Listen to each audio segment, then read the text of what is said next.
Et yo les Jean-Marc, c'est David et Liam et aujourd'hui on se retrouve pour une vidéo sur un animé. Et oui, bande de PD, on n'est pas sur Fortnite, on n'est pas sur The Forest, ni sur Garry's-Mod, on est bien sur un animé. Alors aujourd'hui on parle de Classroom of the Elite, aussi appelé en japonais d'un nom très complexe à dire Yokoso Jitsuryoku Shijo Shugi no Kyosuitsu.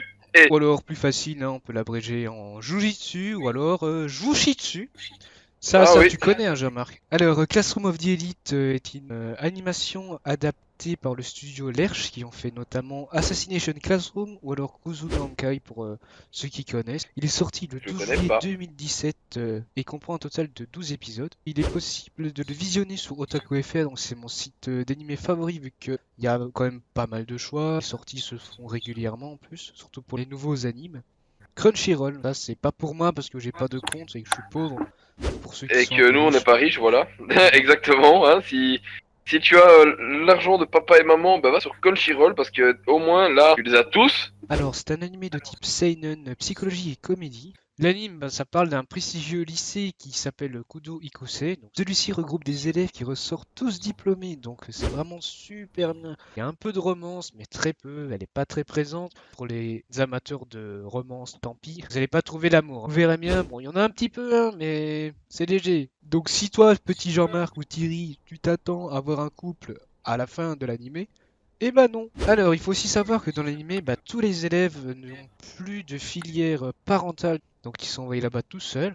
Et pour ce faire, ils doivent survivre évidemment, hein, sinon ils vont mourir. Ces petits PD. Le gouvernement leur met à disposition un système de points qui se met sur leur téléphone. Tous les mois, ils reçoivent une somme de 100 000 points. Et grâce à ces points, les élèves sont libres d'acheter ce qu'ils veulent sans limite. Cependant, la distribution des points est influencée par le comportement et les notes en classe. Donc si tu fous rien, t'as pas de points quoi. Ce que j'aimerais rajouter aussi, c'est qu'il y a une première classe, une deuxième classe, une troisième classe et une quatrième classe, mais au départ par ordre de points et ensuite par ordre de comportement, de travail au point de vue scolaire. Voilà, c'est ça, donc c'est classé par A, B, C et D. C'est là que nous allons suivre le quotidien de Kiyotaka Ayano Koji, donc c'est le personnage, enfin le protagoniste principal de l'histoire, qui lui fait partie de la classe D. Nous allons découvrir du coup les différences entre la classe A et la classe D, donc il y a beaucoup d'inégalités sociales. Vous allez pouvoir le voir rien que dans le premier épisode.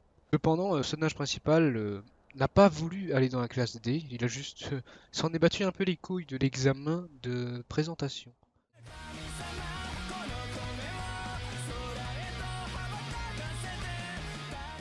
On commence par Ayano Koji, donc lui c'est le protagoniste de la série, hein, comme je vous l'avais dit précédemment.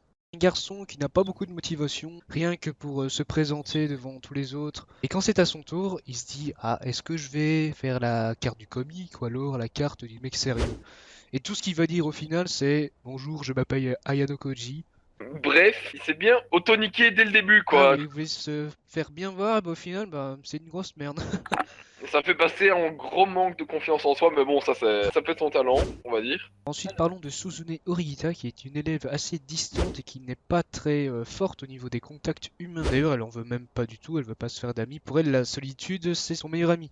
Dans le premier épisode, elle ne veut voir personne. Tout ce qu'elle veut, c'est qu'on la laisse tranquille dans son petit coin. Ce qu'il faut savoir, c'est que c'est la petite sœur du président du conseil des étudiants. Donc, ce qui est bizarre, c'est qu'elle est en classe D, alors que son frère, qui est le président du conseil des étudiants, il est quand même bien placé. Donc, normalement, elle devrait être en classe A, mais elle ne l'est pas. Elle sait réfléchir un peu comme Ayano Koji. C'est pour ça qu'ils vont se retrouver ensemble par la suite. Pas en amour, hein. Donc pour parler du prochain personnage, je vous dirais que c'est un gros con, hein, déjà pour commencer. Donc on va dire que c'est un personnage qui est pas vraiment un personnage principal, mais il fait quand même partie des personnages assez proches. Alors Kensudo, on peut dire que ça reste un personnage assez intéressant, bon assez typique dans les mangas, la jeune racaille. C'est celui qui s'attire toutes les mères du monde en fait, sans le vouloir. Ça lui tombe dessus, c'est tout. Et donc, c'est un gros débile, c'est un peu bizarre. Un cancre dans cette école, parce que de base c'est censé être des élites, même s'ils sont classifiés, etc. Il y a des différences intellectuelles. Il reste tout de même un personnage avec un quotient intellectuel pas terrible.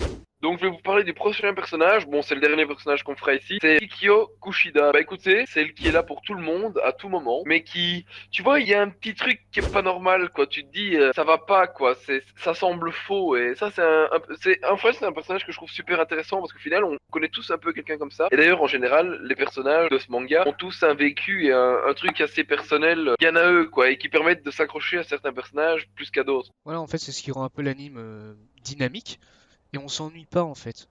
C'est ça qui est bien. Bon, maintenant on va passer au point fort de l'anime. Donc pour nous, en tout cas, donc c'est un avis personnel.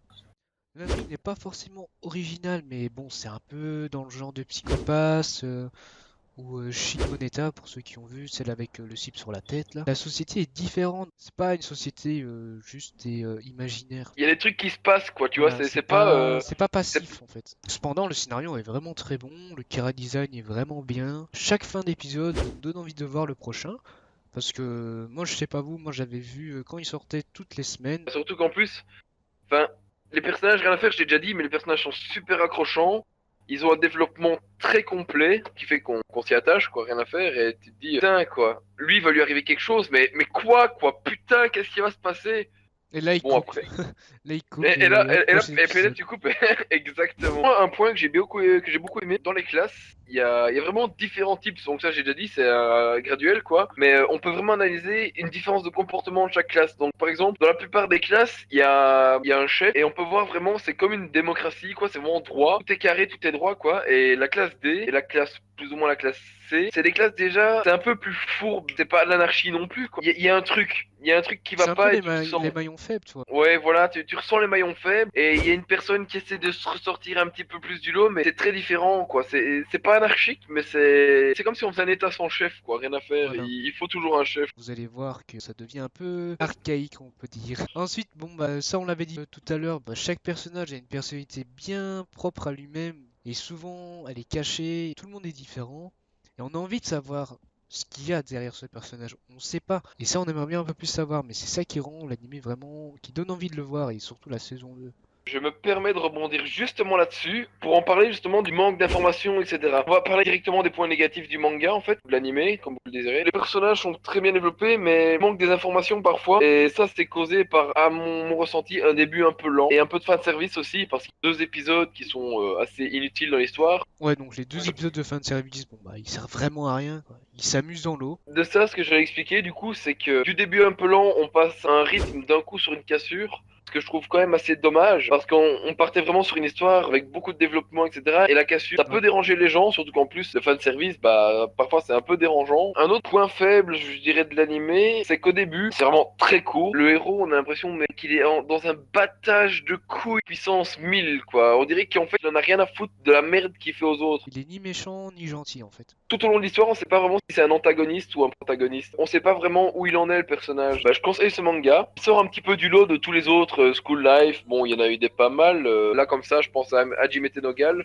qui était quand même assez fun, avec l'autre timbré là. Enfin, rien de très important. Je dirais que les personnages sont attrayants et bien dessinés. Que le suspense pousse vraiment à regarder, quoi. Franchement, faites-vous plaisir et matez-moi ce petit animé. Même si personnellement, j'ai pas vraiment aimé les OST et le fan service, bon c'était pas dérangeant mais ça a coupé le rythme, ça m'a dérangé. À la place d'une note d'un bon gros 8, je mettrais la note de 7 voire 7,5 quoi. Alors ensuite pour mon avis personnel, donc moi j'ai trouvé l'animation vraiment magnifique, l'intrigue est super originale, bien pensée, l'anime est différent des slice of life ou school life qu'on a l'habitude de voir. Et ensuite par rapport à David, bon moi j'ai vraiment aimé les OST, bon c'est peut-être parce que j'écoute beaucoup de musique japonaise. Aussi, l'opening est bien. Donc pour moi, ça se finirait sur une note de 7 sur 10. C'est une bonne note. Et sans le fan service, j'aurais mis un 8 sur 10 parce qu'il y a quand même un peu de fan service, un peu trop à mon goût. Et j'ai pas trop aimé, même si ça me dérange pas plus que ça. Sur ce, bande de PD, j'espère que la vidéo vous a plu. N'hésitez pas à lâcher un petit commentaire, ça fait toujours plaisir. On les lit tous, même si bah il y en a pas énormément, hein chef. Enfin, on vous recommande fortement l'animé, hein, n'hésitez pas à le voir. En plus, il est court, hein, 12 épisodes, voilà, ça fait en 2 jours, c'est fini, même pas. En 2 jours, si t'as vraiment pas le temps, quoi, tu le sèches, quoi, il est soufflé, quoi. Merci d'avoir regardé, enfin, on vous remercie, et à la prochaine. Tchuss. Tchuss.